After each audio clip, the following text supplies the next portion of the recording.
সব থেকে শ্রেষ্ঠ এবং দামি আয়াত হলো আয়াতুল কুরসি। সুবহানাল্লাহ কোন।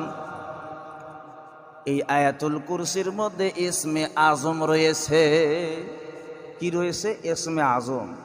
ইসমে আজমের আমল করে যদি কোনো আল্লাহর বান্দা বান্দি আল্লাহর কাছে দোয়া চায়, মনের কামনা বাসনা ব্যক্ত করে, আল্লাহ পাক দোয়া কবুল করি নেয়। সুবহানাল্লাহ কোন।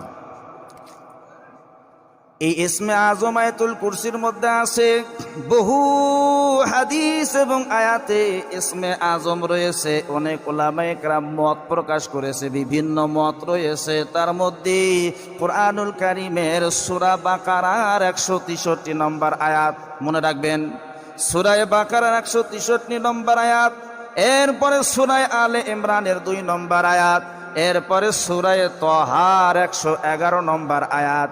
এরপরে হলো সূরা বাকারার 255 নম্বর আয়াত, আয়াতুল কুরসি। এই আয়াতুল কুরসির মধ্যেও ইসমে আজম রয়েছে। কি কি বললাম মনে আছে? 1 নম্বরে হলো সূরা বাকারার 163 নম্বর আয়াত। এরপরে হলো সূরা আলে ইমরানের 2 নম্বর আয়াত।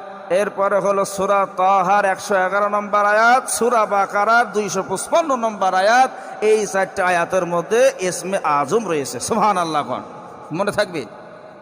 ভাইরা আমার, হযরত আবু যর রাদিয়াল্লাহু তাআলা আনহু হতে বর্ণিত হাদিস, তিনি বলেন, আমি মসজিদে হারামে প্রবেশ করলাম। প্রবেশ করবার পর আমি লক্ষ্য করলাম দয়ার নবী, মায়ার নবী একা বসে আছে।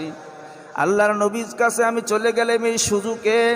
বিশ্ব নবীজিকে আমি প্রশ্ন করলাম, ইয়া রাসূলুল্লাহ, ইয়া হাবিবাল্লাহ, জিবরাইল আমিন আল্লাহর পক্ষ থেকে আপনার প্রতি ওহী নিয়ে আসে, আয়াত নিয়ে আসে, কখনো 1 আয়াত, কখনো 2 আয়াত, কখনো 1 সূরা আপনার ওপর কুরআনুল কারীম নাজিল হয়।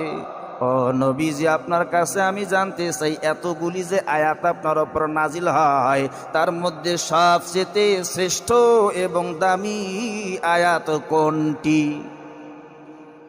আল্লাহর নবী বললেন, আবু যর, কুরআনুল কারীমের মধ্যে সবচেয়ে শ্রেষ্ঠ এবং দামি আয়াত হলো আয়াতুল কুরসি।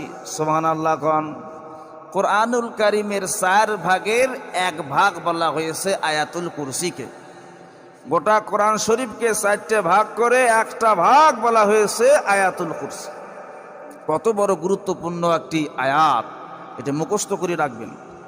ভাইরা আমার, বন্ধুগণ আমার, এই আয়াতুল কুরসি পড়লে